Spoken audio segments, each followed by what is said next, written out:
नमस्कार दोस्तों, इस YouTube चैनल में आप सभी का स्वागत है।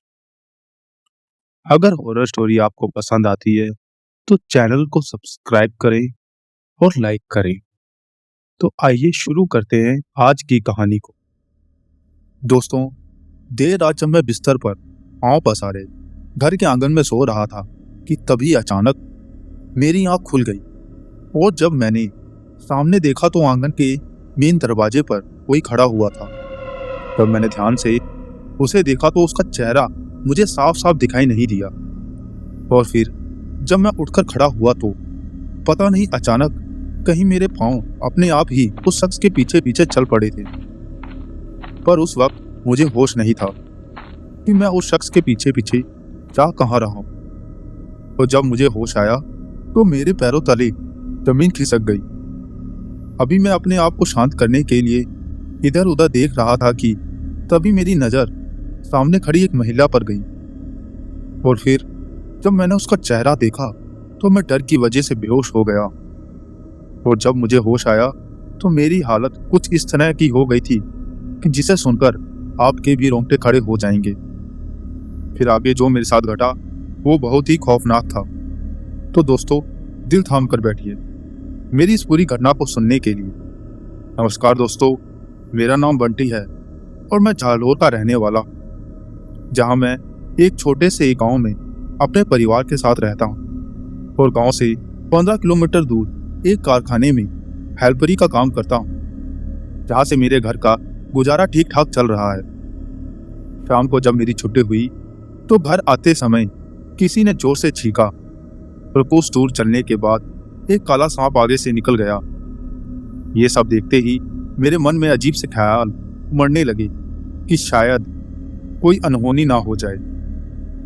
फिर इसी बीच पता नहीं कैसे मेरी उल्टी आंख फड़कने लगी, जिससे मुझे अंदाजा हो गया था कि अब तो जरूर कोई ना कोई दिक्कत तो पेश आने वाली है। खैर, ये सब बातें सोचते हुए मैं अपनी साइकिल पर सवार और आगे की तरफ बढ़ने लगा। अभी मैं कुछ दूर ही चला था कि तभी रास्ते में पहले तो साइकिल का हैंडल अपने आप ही निकल गया, जिस वजह से मुझे थोड़ी बहुत चोट आ गई थी। मैं हैरान था कि आखिर साइकिल का हैंडल अपने आप निकला तो निकला कैसे, क्योंकि जिस जगह पर यह हादसा हुआ था वो जगह बिल्कुल ठीक ठाक थी। खैर, मैंने इस बात पर ज्यादा ध्यान नहीं दिया और साइकिल को पैदल ही लेकर चल तकरीबन 1.5 घंटे में जब मैं वो 15 किलोमीटर का रास्ता तय करके अपने घर आया, तब जाकर मुझे चैन की सांस मिली। खैर, मैं बहुत ही ज़्यादा थक गया था, जिसकी वजह से मैं थोड़ा जल्दी ही सो गया। उस वक्त मैं घर के आंगन पर खाट पर सो रहा था। रात के वक्त मौसम ठंडा होने की वजह से मुझे नींद भी बहुत गहरी आ गई थी। पर जब अचानक ही मेरी आँख खुली तो उस वक्त बहुत ही घोर अंधेरा छाया हुआ था। और कीड़े मकोड़ों की आवाज़ें सुनाई दे रही थी। अभी मैं इधर उधर ही देख रहा था कि इसी बीच मेरी नज़र आंगन में बने मेन दरवाजे पर गई। तो मैंने देखा कि दरवाजे पर कोई है, पर कौन ये नहीं पता। मैंने उसे कई बार आवाज़ भी दी, पर वहाँ से कोई जवाब नहीं आया। मैं एक बार को सोचने लगा कि आखिर इतनी रात को दरवाजे पर कौन हो सकता है। यही सब सोचते हुए जब मैं खाट से खड़ा हुआ और उसकी तरफ कदम बढ़ाए तो ना जाने क्यों मेरे पैर अपने आप ही तेजी से बढ़ने लगे। पर वो जो कोई भी था मुझे देखते ही वहां से जाने लगा।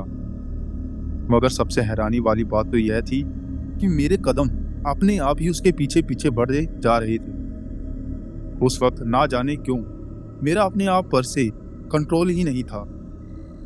फिर मेरे कदम घर से 2 किलोमीटर दूर किसी सुनसान जगह पर जाकर रुके, पर जो मेरे आगे आगे चल रहा था अब वो मुझे कहीं भी दिखाई नहीं दे रहा था। अंधेरा काफ़ी था, जिसकी वजह से मुझे थोड़ी ही दूर तक दिखाई पड़ रहा था। खैर, मैंने जल्दी से वहाँ से निकलना ठीक ही समझा, क्योंकि इतनी रात को सुनसान जगह पर मुझे कुछ भी हो सकता था। पर जैसे ही मैंने अपने कदम को आगे बढ़ाया कि तभी मेरी नज़र सामने ही कुछ दूरी पर खड़ी एक महिला पर जा पड़ी, जो देखने में बहुत ही ज़्यादा भयानक लग रही थी। उस महिला को देखकर मेरे पांव एकदम से लड़खड़ा गए। मेरे दिल की धड़कनें तेज तेज बढ़ने लगी, यानी कि मेरी सांसें अब फूलने लगी थी। ऐसा लग रहा था कि अब मैं मरने वाला हूँ। इससे पहले मैं कुछ और करता कि तभी वो महिला धीरे से मेरी ओर बढ़ने लगी। उसके बढ़ते कदमों ने मेरी जीने की उम्मीद तक को खत्म कर दी थी। मेरी समझ में नहीं आ रहा था कि अब मैं करूँ तो करूँ क्या। इससे पहले वो मेरे पास पहुँचती कि मैं झट से पीछे मुड़ा और लड़खड़ाते हुए कदमों से वहाँ से भागने लगा। अभी मैं कुछ दूर भागा ही था, तभी ना जाने कैसे कि वो भयानक महिला मुझे मेरे साथ भागती हुई दिखाई दे रही थी, जिसकी वजह से मैं वहीं पर ठोकर लगते ही नीचे गिर पड़ा।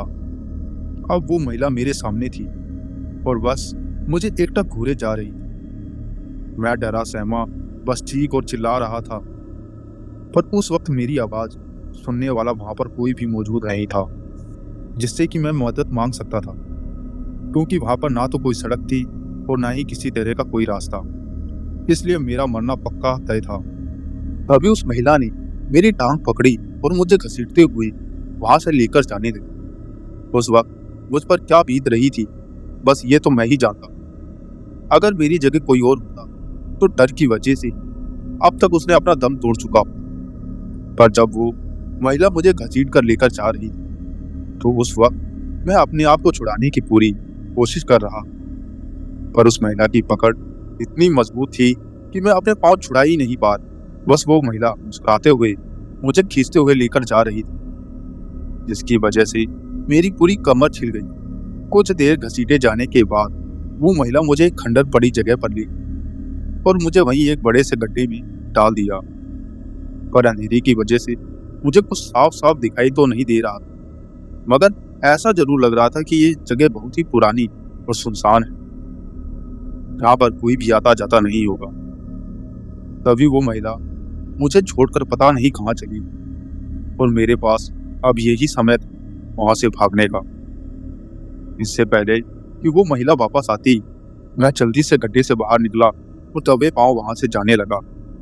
मगर पता नहीं कैसे उस महिला को मेरी जाने की भनक लग गई और वो फिर से पलक झपकते ही मेरे सामने आ गई। फिर मैं उस महिला के आगे गिड़गिड़ाने लगा और हाथ जोड़कर कहने लगा कि मुझे छोड़ दो, जाने दो मुझे, मैंने तुम्हारा क्या बिगाड़ा है। पर मेरी बात सुनकर वो महिला जोर से हंसी और कहने लगी कि मैं भी कभी ऐसी ही रोई थी, गिड़गिड़ाई थी, पर उन लोगों ने मुझे नहीं छोड़ा और मुझे मार इसी खंडर में फेंक दिया। मेरी लाश यहीं पर सड़ गई और मेरे घर वाले मुझे कभी भी ढूंढ नहीं पाए। दोस्तों, इतना बोलते ही उस महिला ने अपना एक हाथ आगे की तरफ बढ़ाया और मुझे गर्दन से उठा दूर एक पेड़ में दे मारा। मेरे सीने में इतनी गहरी चोट लग गई थी कि मेरी आंखें उसी वक्त बंद और मैं बेहोश हो गया। फिर मेरे साथ क्या हुआ मुझे मालूम नहीं, क्योंकि जब मेरी आंख खुली तो सुबह हो चुकी थी और वहां पर सिर्फ वो जंगल और खंडर ही मौजूद थे। पर अब वो महिला मुझे दूर दूर तक कहीं भी नजर नहीं आई। मैं किसी तरह लड़खड़ाते हुए उठा और धीरे धीरे अपने घर पहुंचा तो मेरे घर वाले मुझे ढूंढ रहे थे। फिर मैंने किसी तरह से अपने घर वालों को शांत किया और उन्हें पूरी बात बताई, जिससे सुनकर वो बहुत ही ज्यादा घबरा गए। दोस्तों, मेरी घटना पूरे गांव में आग की तरह फैल गई थी, जिसकी वजह से सभी मुझसे पूछने लगे, पर मुझे किसी से भी यह पता नहीं चला कि आखिर वो महिला कौन थी और कभी किसी के साथ ऐसा इस जंगल में कुछ हुआ है या नहीं। खैर दोस्तों, शायद वो दिन मेरी जिंदगी का सबसे खराब दिन, जिस वजह से ऐसी घटना मेरे साथ। पर उस दिन के बाद मैं चौकन्ना हो गया और अपने परिवार के साथ अपने गांव से दूर नई दिल्ली में रहता।